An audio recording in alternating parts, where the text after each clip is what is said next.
Welcome to Distribution Talk with Jason Vader, the show where we dive into the stories, struggles, and solutions from business owners and thought leaders in the wholesale distribution market. Hey folks, Jason here. In this episode, I had the opportunity to catch up with Casey Winans. Casey is the CEO of Fullstride, and Fullstride focuses on warehouse management systems, lasers and phasers out in your warehouse, barcode scanning, that whole world. Something that I've been around for, a vast majority of my career. I really have enjoyed this. And I always tell people it's not an if thing, it's a when thing in wholesale distribution. It's just, and other people will ask, gosh, is it only for the big kids? And that couldn't be further from the truth. I've seen so many companies, doing less than $10 million in revenue that have employed this kind of technology to improve their operations in the warehouse. Well, Casey is obviously an expert in this, but I think what I really like about Casey's approach is he's not really, diving on the tech side and saying, so focused on, the gun and the barcode, all that kind of stuff, where he is niche really falls is the getting ready for one of these systems, because it is a cultural change moving from a paper-based manual picking, put away warehouse function to this, more automated function using this WMS technology. And so a lot of companies get themselves in trouble because they don't plan right, and they put the cart before the horse, and they get really frustrated with these systems. And that's probably due to really not slowing down and asking questions first. And that's really where Casey comes in. His expertise is looking at, all right, well, first of all, what are you all trying to accomplish? Here's how we want to get ready for it. And this is long before you cut the PO to whoever the supplier is that you're going to use. But the pre-planning is really the thing that I think gives Casey his superpower. So thoroughly enjoyed my conversation with him, and I hope you all do too.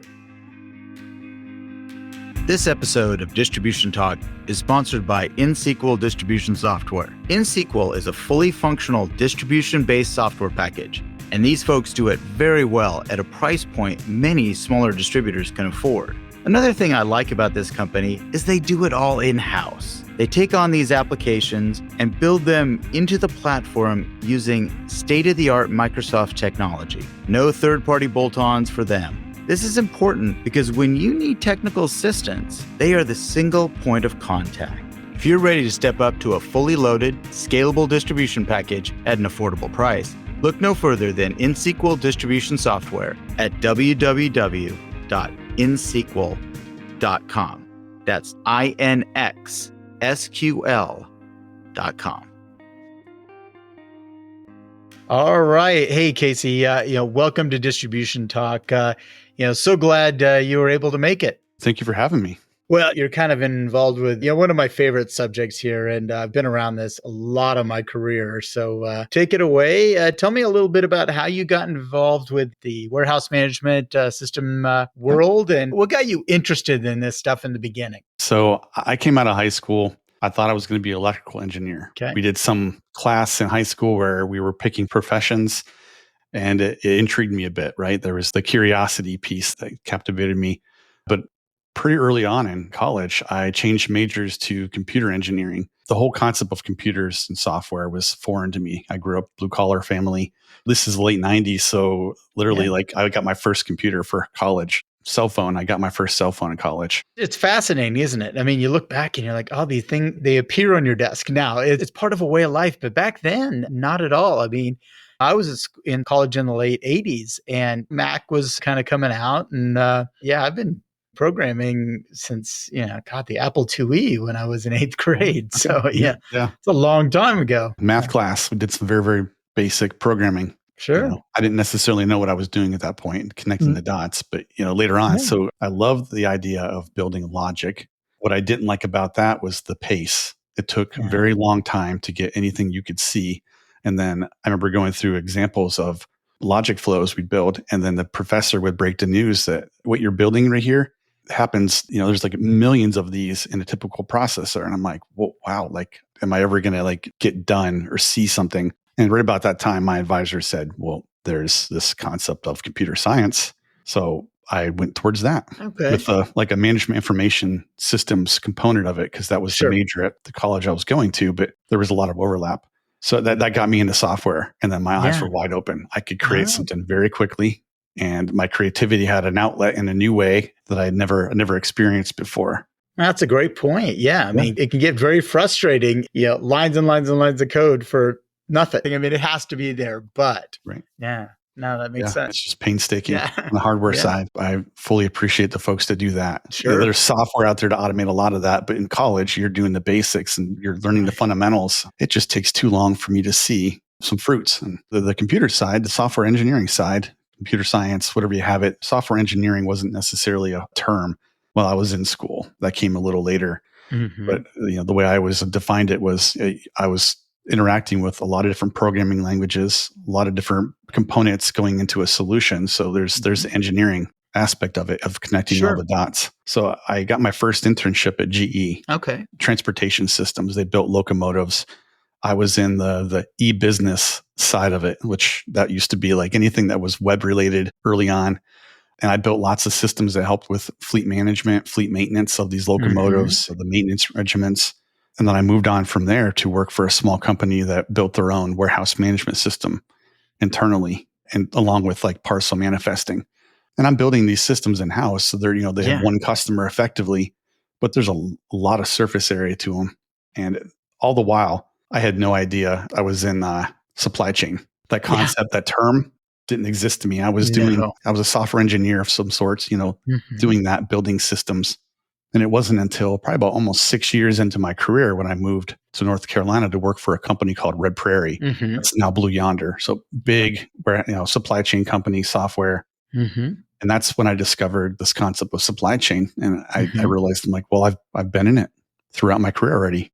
Sure. There's lots of things here that I took for granted or didn't appreciate the domain knowledge that I was picking up. So So, that first program that you were kind of putting together, and again, you didn't really know what you were doing, but what was the purpose? The purpose explained to you. so back to the GE. Yeah, yeah. So it was making sure that they maintained the equipment. These are massively expensive locomotives, and Sure. they're in service all over the Americas. So you're talking Canada, the US, and then down through Latin America, Central Mhm. America, where there's a whole bunch of different countries. And they need to be brought out of service. It's periodic Mhm. times, brought back into facilities or some other satellite operations, and make sure that all the aspects of them are taken care of. And managing that fleet, and there's big companies out there that have many dozens, maybe hundreds, I have no idea the Mm. numbers of these locomotives. It's a very complex network. I think you can probably appreciate the fact that like carrier networks with trucks in the Yeah. US, taking them in and out wherever they are, happen to be at that moment, and then facilitating getting them in so they stay operational. Yeah. When I think about purpose, I mean, was the process of keeping them on the road and having the products available Right. for repair, was it just exceedingly slow? And that's why they said, hey, there's got to be a better way? Gotcha. So Okay. it's coming from the angle. This was all originally on green screens, Okay. old mainframe Oracle systems, and it wasn't something they could actually put out in the field very easily. Or if they needed to make changes, they were slow. So Gotcha. that's the advent. Like the web was more prevalent, browsers were more prevalent, Okay. internet was, and now they could build something very quickly and rapidly iterate on it and get some better features out to the market. And they could put those on laptops, like small laptops, and take them anywhere. Gotcha. So yeah, I digress. I pulled you off in another direction. Let's Course. go back on the. You're heading into your WMS journey. Sure. Go ahead. Yeah. So getting into that, I now wasn't necessarily writing software anymore. I did some aspect of that, more like customizations or integration glue layer software. But what I was learning was how to interact with a whole different set of clients. Lots Yeah. of big companies, the smaller ones were probably somewhere in the neighborhood of maybe 300, 400 million at the bottom of their market. And those are the ones that struggled a bit. But learning how to communicate with them in a way where I could take business requirements and then translate that into what the software would do and find the gaps and help fix that. And the experience I'd had before let me know, or like basically kind of guided my hand in a lot of ways, because I was familiar with concepts that I didn't appreciate. Mm-hmm. I'd had exposure to some of them, and especially on the parcel manifesting side. Okay. So all the little soft things that happen behind the scenes with, say, like a UPS, Yeah. how they operate, all that stuff set me up for a whole lot of success during my 5 years or so at Red Prairie. to the point where I became the parcel guy for the last couple of years. Had a team, moved into management at that point.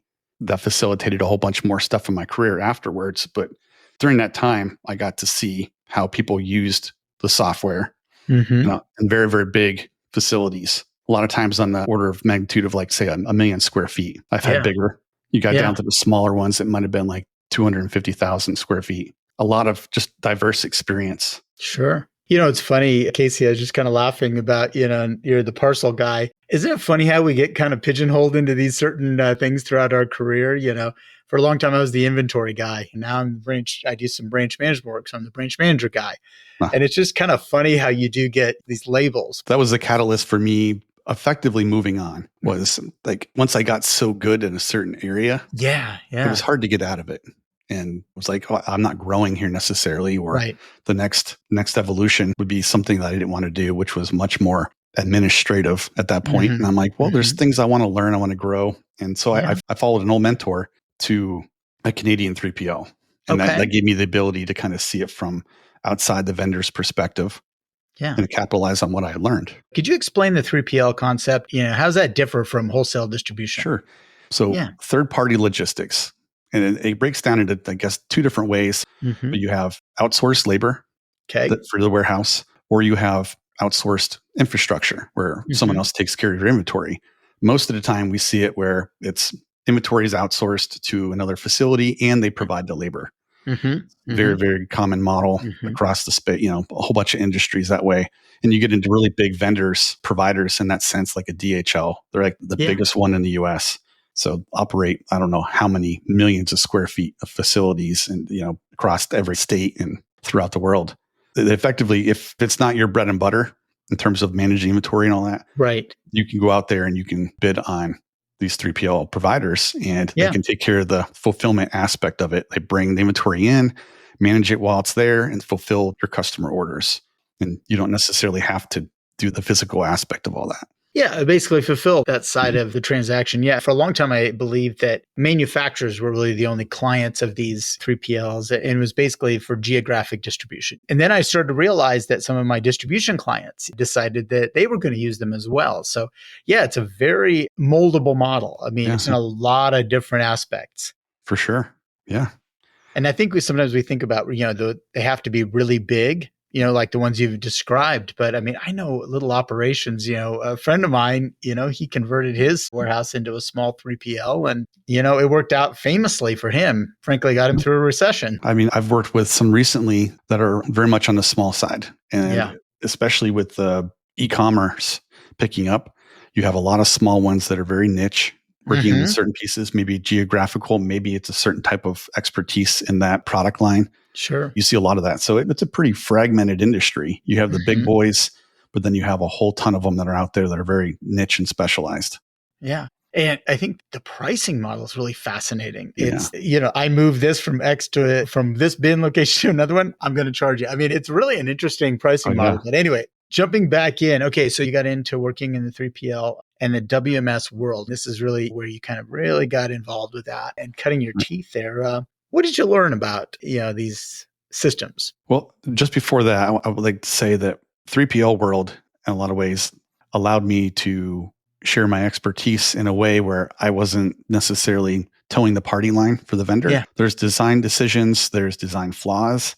And when you work for them, you basically got to take all the criticism on the chin, So yeah, for sure. I could roll away from those punches at that point and I could have concrete conversations. I did that for a year and a half and I moved on, starting another business. What I was seeing along these lines is, in a very, I guess, broad sense, they viewed this technology as a technology project. And if I could say anything in terms of just looking at patterns, that's almost never the case. Technology plays a part. I mean, it does. It's an important part, but it comes last effectively. If you don't have people across different teams, and that's not just the four walls, that's like sales, purchasing, customer service. I mean, there's a whole lot more there too, depending on the type of business. If you don't have them all aligned, it doesn't matter how good the technology is. It's just going to amplify your problems if you have ineffective processes. So, I mean, one of the things there is like, if you get the people talking, that'll inform your processes. And then once you have your processes, now you can use the technology to get the mileage out of your operation that you're looking for. That's something I've been seeing over and over again for my whole career, not until recently that I really kind of put that together, I guess. Yeah, I think most of the time when I see people, clients looking at this type of technology, they, throw it into the IT bucket. It's a technology. I know that makes perfect sense, but really there's a whole lot of orchestration that has to come before that, before you even start looking at it. So, for the very big companies that I worked with early on, it was very much an IT project. Yeah. And I think that was part of the reason why so many of them struggled, because if it's technology, you have IT, they're the ones with the final say. And then you have operations and IT fighting each other because something's pushed at them versus them opting into it and then working through getting a good alignment there. That was just something that you always saw. And I didn't necessarily appreciate that because early on, I was on the IT side. I was the software vendor. That was the role I had to play. So now you're spending a good amount of time helping people move away from this is a technology project mentality, and you're moving it more into, hey, we got to talk a little bit before this. Tell me some of the biggest challenges that you run up against, and really any company runs up against when they go, besides throwing it in the IT bucket and expecting them to work it out. What else have you run into that really knocks these things around, these implementations around a little bit? I could start with the idea that we always see the best in our businesses. So if someone's going to ask you, are your processes well defined? The gut answer is, yeah, they are, right? Like, we don't know what we don't know. We're so close to it. We see how it works. We don't necessarily see all the gaps and all the ugly stuff that lies behind it. One of those realizations there is vendor won't slow you down and ask those hard questions necessarily because they're not geared to fixing them for you. There's an assumption there that you've already done the homework. Your people are on board, and that's going to be something you own. But they don't bring that up explicitly. It's just this assumption that kind of goes unsaid. And so you can buy, and then that's when the painful reality sets in. You get into the design phase, and vendor will ask you a question. And instead of getting one answer like you're expecting, you get your team, and then there's like 4 or 5 out there, some number more than one. And then it's the pause, step back, like, okay, well, now we get to consensus. And that's right there. That's the very beginning of this implementation. And now we're off to the point where there's a potential for being derailed. Yeah. Because now we have to invest in time and get clarity there where we thought we had it. And now the clock's ticking, the clock's running, you've already spent this, you have a budget, the bills are paying. Yeah. The bill's there, you gotta do we dig in or do we push in terms of like, we're just going to mandate how we do something like that? And then those issues stack up, and you're given enough that will derail the whole project, or you'll get to go live and your business grinds to a halt. And that's like the worst case scenario. But I've seen it happen many times, unfortunately. Oh, I have too. I mean, and this is even going back a couple of decades. I've seen this happen where, a software implementation, like this can literally cause a manufacturer not to be able to ship for months. All right. I mean, months. Oh, yeah. You see all this, the headlines, right? ERP systems get the headlines in terms of the failures and the limelight in terms of what to watch out for. I get that because that's effectively, that can kneecap the whole entire business.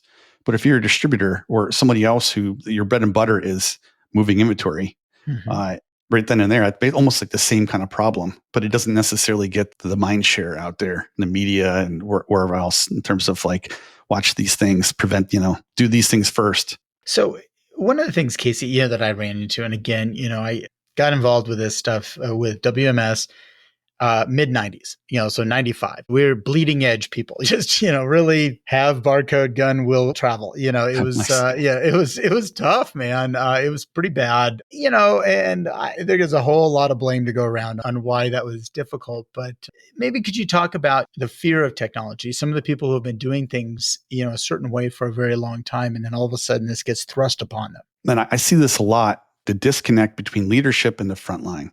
Yeah. And I think a big part of the fear of technology is it's the basic question of, why do I have to change? This works for me. Right. So there's the lack of communication tying business goals to what happens inside the 4 walls. And I think that's a huge missed opportunity. I wish I could say it's not common. I mean, it's very common. It's the opposite. It's communication there. There's an old adage, when you think you're communicating too much, you're barely meeting like the minimum threshold for communication. And that's where a lot of this comes from, I think, in my opinion, is the pushback when you get someone who's like, I don't want to change. I'm scared of it. I know my job. What happens now? Like, I'm very happy in what I do today, and I've optimized around it. I know what I'm doing when I come in. I don't have to guess. I don't have to relearn. You'll see a fairly decent chunk of people that will, at that point, kind of opt out, like, nope, I'm not ready for change, or I had a bad experience in the past. I'm not doing it again. I'm out, retire, move on to a new job, Sure. whatever may have you. But yeah, it's the overwhelming sense of just the fear of change in general, all the uncertainty around there. And I think the communication could go a long ways in terms of letting them know what it looks like, bringing them in early, showing them how it would work. It's not so scary, right? There's a new device. I've been in places, and this is like a little bit of a tangent, but folks being given a computer mouse, first time, go live, and they don't even know how to do that. I can't imagine the scariness of the whole situation right there, where like, I'm not a technology person at all. That was back when we had flip phones. So I can just imagine like it just in general, right? I get through my whole life without technology. And then now I have to use it at work. And what happens when things go wrong? And it just, the fear kind of just goes crazy. But those are the kinds of things where there's lessons to be learned there. They could have been pulled in, more training. I'm guessing it was missing in that one. I wasn't privy to it. I mean, if it happens once, it's probably going to happen pretty common. But bringing them in and explaining to them how their job's going to change and why it needs to change. They can connect the dots to, we're trying to achieve this as a business. Now I know my efforts are valuable too, and I can get behind it. I know why it has to change versus just someone pushing it on me and it's cruel, it's mean. Yeah, I would say, Casey, that one of the greatest common denominators there, whenever you see a failed implementation or initiative, doesn't really matter if it's technology or not, but the failure is not tying this to a purpose. What is the purpose of doing this? Because as you said, they've been going along, they've been doing something, and they've been doing it well for a long time. So what is the purpose of changing? And I think that's where the biggest breakdown is. Leadership cannot explain the purpose. And if they can't articulate the purpose, then yes, there's going to be fear, misunderstanding, and all of these things. And then, as you said, rebellion, just pushback. They're not going to do it. Is something that leadership can really spend some time on, is understanding how do they explain the purpose? How is this going to make it better? How is this going to make your life better? Yeah. Because, people are individuals. But I agree with you. I think that is a huge component there. Another avenue that I just thought of, we were talking through this, is when you scare people, they're less likely to participate in general, right? Opt out completely. So there's the adversarial kind of notion there, but there's also, if they're checked out, they're not sharing those critical tidbits that would be huge when it comes to day one, go live, and you get in there and you hit a corner case that they could have been sharing information about, maybe helping you flesh out the process and the whole workflow in general, and you get blindsided, right? But at that point, I've seen some negative scenarios where that's where finger pointing starts. And I knew this was a bad idea, but it comes down to the communication piece overall. Yeah, as you mentioned earlier in our conversation, it is way before you sign the check for the software or the WMS, the system. If you can spend an inordinate amount of time on that communication piece and planning this thing out, you have a good chance of actually getting a return on this investment. Right. And that's a big part of what I do. Yeah. What I see over and over again, especially in like the warehouse management system realm, is there's some external event that's causing urgency. And then now the business has to jump. By default, there's going to be assumptions that go unchecked. That's the painful part that gets there. So you were talking about preparation. And that's the big overarching concept right here, that if you prepare, you're going to be set up for success.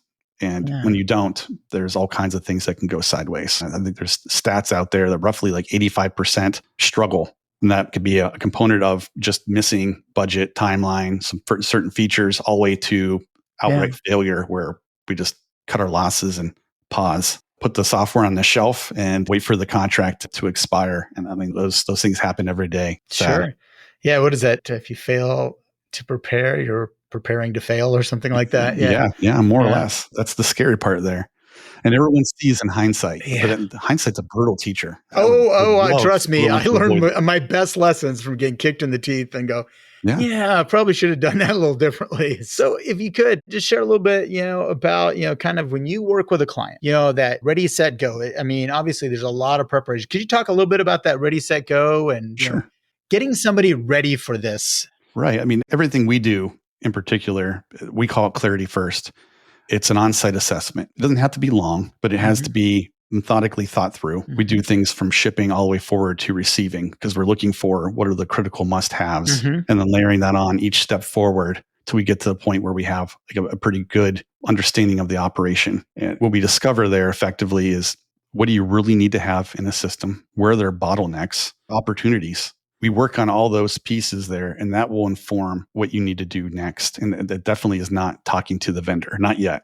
Right. There's a lot of homework involved here. And this is the part where if you want to succeed, you're going to prioritize this. You're going to do these things, whether it's you're going through your warehouse and it's painful today and you want something in there. But it's better to do this work now than force something in. And now you have another type of pain, maybe even way worse, because you're fighting a rigid workflow that doesn't cut the mustard. Right. So we really focus on that aspect of things, getting them ideas and an action plan for what do we have to do to get ready for the conversation? How do we talk to vendors? The questions, the requirements that we really need. The operation itself isn't necessarily all that special. About 80% of what goes on there, everyone else does. Yeah, for sure. You're looking for that 20%, right? So, which means it's not going to nearly be as custom or special as it needs to be at the end, right? So you whittle that down to, I don't need to necessarily go to a vendor for all the basic features, right? Most of them have those. There's the bigger pieces, that critical part that you need to focus on. Can they do it? Can they not? How would they approach it, given them some requirements there? So we work through a lot of that as well. And then the other side of it really, especially in the mid-sized space, is this concept of program management, project management. I say program because there's usually a lot of moving pieces. So it's a series of projects. But you try to do it internal. The mid-sized ones do, right? Someone's already wearing a bunch of hats. They either volunteer or they're told to put on another hat. And their day job takes priority. So trying to push this thing forward part-time, never done it before, things always fall off, right? That's where time kind of kicks you hard. You're not making the progress. One of the aspects I do and I've discovered through all this work over the years is if you focus on that and you get someone that's independent and external, they can do things that the folks inside can't necessarily, or they get very uncomfortable with because you know what? They're going to be working with everybody else for a very long time. I can come in and out. I can have objectively productive conversations, ask hard questions, and get the business moving. But the other part of this really is speaking business and technology, that translation layer, because a lot of the times what I've seen is the feature requirements are skin deep, right? Surface level, lot management. Oh yeah, we support lot management, but you didn't ask those detailed questions there that really get into it. I work with food and beverage folks as well. And there's a lot around that. That's a lot. That's a fast moving deal there. If you have a bunch of different warehouses and you're doing transfers to rebalance inventory, there's a lot of technical complexity there that you may not have today with an ERP. You can click a button and it just like sucks inventory out and spits it back into another one. And like you do all the physical stuff, but you didn't have to deal with barcodes or whatever else. Right. There's a whole lot of steps inside there that you can mess up. So yeah, you go to the warehouse management system world where barcoding typically is like a first-class citizen. Yes. There's a lot of work right there that has to explicitly be done. And if you don't factor that in, it can be crushing from a labor perspective. There's a lot of these things that like an independent client advocate can bring up and talk to the integrators and get that all moving so the budget and the timeline are preserved. And the reason I bring that up is, like I said, someone will either volunteer for it or be told to do it. It's done part-time, or sometimes it's just not filled at all. The vendor's supposed to do it. And that's where a lot of these go off the rails. So investing in that component of it so someone can sit in the middle and make sure all the pieces are moving forward is a big part of real success. You know, that makes a lot of sense, Casey. I mean, again, I think back to, the implementation years and years ago where we didn't have that advocate in the middle. And so it was a bunch of people doing it part-time and having quasi knowledge around this at best. And there was a lot of failure with it, just a lot of problems. Something came up and I wanted to ask you, it's a bit of a curveball question here, but where do you get, or where do you see, where have you seen kind of the best return on investment? So if I'm looking at the aspects in a warehouse, I receive some stuff, I put some stuff away, I pick some stuff, I count some stuff, I ship some stuff, and maybe I move some things to one bin location or another. Where do you think a good warehouse management software package gives that client a good return, a quick return on investment? I guess that's the best way to put it. So. Sure. A big part of it is the visibility of inventory. Yeah. When you go to barcoding and you get into that mindset, you're looking and you're paying attention to every physical container in the business. And the reason I say that is from the ERP standpoint, a lot of times you deal with like logical buckets of inventory. Right. I know I have 7 pallets in the warehouse. I don't know where each of those 7 are necessarily that way, or it's a fuzzy process, or what's on those. When you get into a warehouse management system, now you can get down with barcoding and paying a lot of attention to that. You've scanned it in and out of places explicitly versus someone telling you that it's over here in this aisle somewhere, right? Oh, it's in this location, but realistically, they put it to the next one over, Right. which can still happen, but it's less likely when you're scanning, especially when you pay attention to the placement of barcodes. So that really improves a lot of them. Sure. And then as far as it gets rid of a lot of the physical counts, those really expensive, let's stop everything and go from one wall to the next, making sure we know what we have in here. Do we have shrink? Do we have swell? If you're getting in with a good warehouse management system and you utilize cycle counting on a recurring basis, you never have to stop the facility again. So there's the downtime piece goes away. So, I mean, right there, instant labor savings in a lot of ways. Totally. No, I couldn't agree more. I think that is one that, the flexibility of being able to count inventory when you want to, not when you have to stop the processes. Right. That kind of leads me right into a lot of very capable warehouse management systems embrace this concept of tasks. So the more you can interleave those, the less travel you have from all the people on the floor working. So you cross-train to an extent, and they can do meaningful work pretty much anywhere they are in a warehouse versus the old adage of I have paper and I'm walking back to some central location to find out what I'm doing next, or if information changed. You have that process on a mobile device. I can now get this next piece of work. The system knows I can do it. That's the caveat there. Of course. But then I can do something on my way back, and I'm always doing something productive for the facility. And you can incentivize around there. There's lots of cool things, but right there, that gets rid of a lot of the bobcatting where you basically just have your truck and there's no trailer on it and you're spending all this time, the driver resources to get to where it is. Right. There's a lot of that effectively in warehouses when you're paper based effectively. So that's another one that's pretty big. It's a hard cultural shift in a lot of ways. Yeah. But if you can make it and you communicate the positives about it, it's a big one there too. Gotcha. So Casey, how does somebody engage with your company? How do they find you? I spend a lot of time on LinkedIn. I'm engaging with folks. I write there. I share my thoughts. I'm getting the more video slowly when doing podcasts. Slowly but surely, you're rolling through. So that's where you can engage with me, the private messages. You can interact with posts. But that's the big place that I do hang out. Yeah, we'll make sure that in the show notes that we have links to the LinkedIn profile. And I definitely want people to find you before they make the big plunge and the big mistake. I mean, I hate to tell tales out of school, but we had a $500,000 boat anchor, man. Don't want to see people do that. I want them to, actually go through this process and, work with somebody like you so they can actually get what they paid for, really get the best out of the implementation. So, well, man, I truly appreciate you sharing this stuff with us. And, it is kind of fun. As I said, this is one of my favorite subjects because I love this. It's not an if thing for most distributors. It's a when thing. And I think these systems are getting so much more affordable that, it's not just the big kids that get to play in this neighborhood. Oh, yeah, exactly. It really comes down to, I know distributors that are $7 million in revenue that have invested in this type of technology. They typically get into it earlier because it's the bread and butter, right? Yeah. If it's moving inventory, I need to have a system right here, a very capable one. Yeah. I get one in, I can scale up. Right. You don't have to pay for a whole lot of extra labor. For sure. Yeah. Hey, Casey, again, thanks so much for coming on. I really appreciated it. I appreciate it too. This was fun. Thank you. Thank you for listening. If you liked what you heard, consider sharing with your friends and colleagues. And don't forget to follow the show on your favorite podcast application. Links to sponsors, products, and services mentioned during this episode can be found in the show description area or at www.distributiontalk.com. Distribution Talk is edited and mixed by the brilliant team at the Creative Imposter Studios. This episode was brought to you by my company, The Distribution Team. We are a consulting services firm dedicated to helping wholesale distribution clients remove barriers to profitability, generate wealth, and achieve personal goals. To learn more about how we can help your company succeed, check us out at www.thedistributionteam.com.